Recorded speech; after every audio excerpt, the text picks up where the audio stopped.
Hi everybody. In this video, I'm going to show you how to use Screencast-o-Matic to create tutorials. In order to actually show you how this works, I have to use a different piece of screen sharing software to actually record this video. I'm using Screencast-o-Fi to record what you're seeing now. I have provided a tutorial for that as well. It is available on the same YouTube channel. But let's go ahead and get started. First thing, you'll want to sign up if you haven't already. If you have signed up, you're going to just click Login.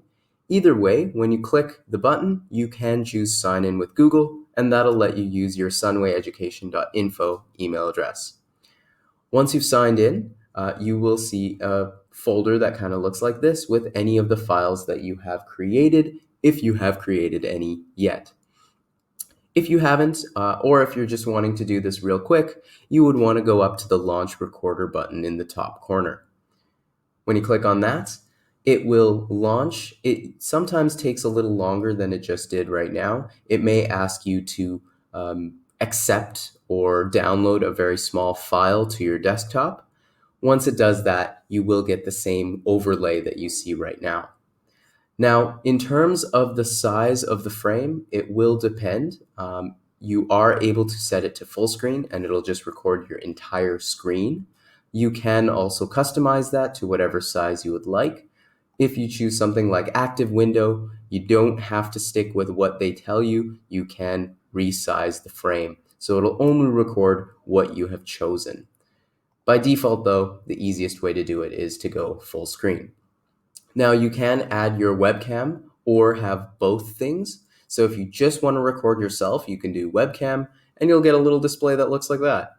Or if you would rather, you can have yourself and you can place your image in any part of the screen that you would like. And then you can record the screen as you are working on it as well. So whatever works for you, choose that one.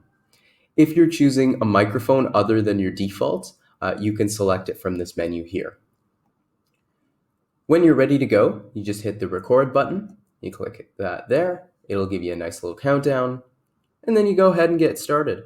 There is a 15-minute limit on Screencast-o-Matic, at least with the free version.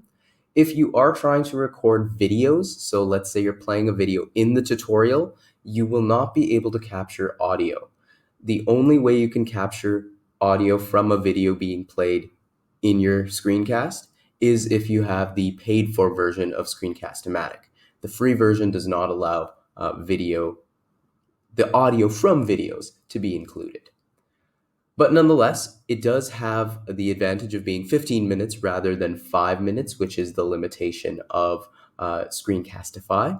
However, whenever you're done, you can just click the Done button here, and it'll ask you what you want to do next. So you can save or upload.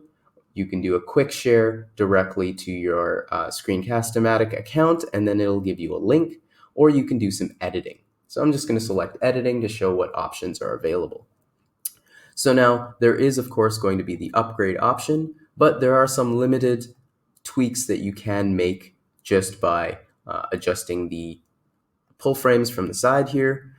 You can add audio if you choose, but it's relatively limited in what you can do. It is nice that it highlights the mouse as you're going, which is something that Screencast-o-Fi has just recently started doing. I'm not sure if it's set by default, but Screencast-o-Matic will do that by default. Once you save it, there will be a watermark in the bottom corner for Screencast-o-Matic. So if you are limiting the size of your screen, be aware that it will cover up some of the corners there. However, you can record it, save it as an MP4 file. If you want to share it on Google Classroom, you would then upload it to Drive and then use the link from there. Once you're ready to do it, you just hit Publish. It'll take a moment to save, and you're all done. This is another piece of free software to record a screenshot, or rather a screencast. If this is too limiting in terms of not having all the features you need, Screencast-o-Fi does have some more features for editing, and Loom is another option that I'll go over in a future video. But that's about it. Have a good one.